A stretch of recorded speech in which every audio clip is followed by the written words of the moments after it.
আজকে আমরা অত্যন্ত বিক্ষুব্ধ হয়ে রাজপথে নেমে আসতে বাধ্য হয়েছি। আমাদের কথাগুলো অত্যন্ত পরিষ্কার। আমরা ধর্ষণ এবং জেনা ব্যভিচারের জন্য সর্বোচ্চ শাস্তি প্রকাশ্যে প্রয়োগের দাবি জানাই। সরকার ইতিমধ্যে আংশিক দাবি পূরণের পরিবেশ নিশ্চিত করবার পদক্ষেপ নিয়েছেন। আমাদের দাবি পরিষ্কার, সেই শাস্তি জনসম্মুখে প্রকাশ্যে প্রয়োগের ব্যবস্থা করতে হবে। যেন একটা ধর্ষণের শাস্তি, একটা ব্যভিচারের শাস্তি দেখবার পর সমস্ত লম্পটদের বুকের মধ্যে ভয়ের কম্পন তৈরি হয়ে যায়। আমাদের স্পষ্ট আরেক দাবি হল, শুধুমাত্র ধর্ষণের কঠোর শাস্তির মাধ্যমে ধর্ষণ এবং ব্যভিচার বন্ধ করা যাবে না। এর যে উৎসমুখগুলো রয়েছে সেই উৎসমুখগুলো বন্ধ করতে হবে। নারীকে অশ্লীল ভাবে উপস্থাপন করবার সমস্ত অপতৎপরতা বন্ধ করতে হবে। মাদকের অবাধ সরবরাহ এবং প্রাপ্তির ব্যবস্থা রুদ্ধ করতে হবে।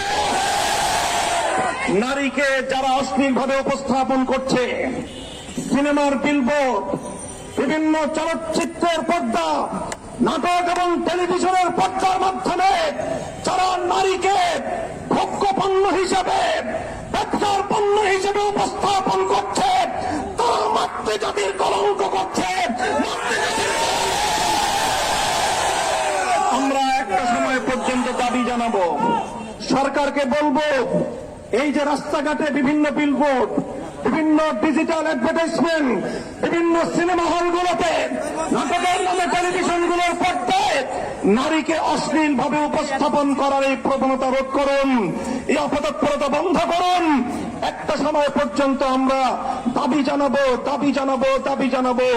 যদি আমাদের শান্ত আন্দোলনের ভাষা বুঝতে সরকার ব্যর্থ হয়, তাহলে তাওহীদি জনতা এই অশ্লীলতার আখড়াগুলোকে নিজেদের হাতে আমরা ভেঙে খান বলতে চাই। আজকে ইসলামপন্থী, ইসলাম বিরোধী নাস্তিক্যবাদের দোসরেরা তারা মামুর বাড়ির আবদার নিয়ে এসেছে। ওরা ধর্ষণ বন্ধ করতে চায় না।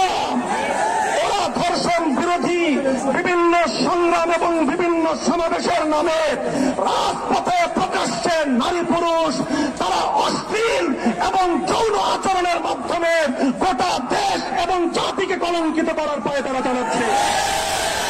আরেকদিকে গোটা দেশে সিনেমা ব্যভিচার ধর্ষণের উস্কানি দেওয়ার জন্য অশ্লীলতার আখড়া সিনেমা হলগুলোকে উন্মুক্ত করে দেওয়া হচ্ছে।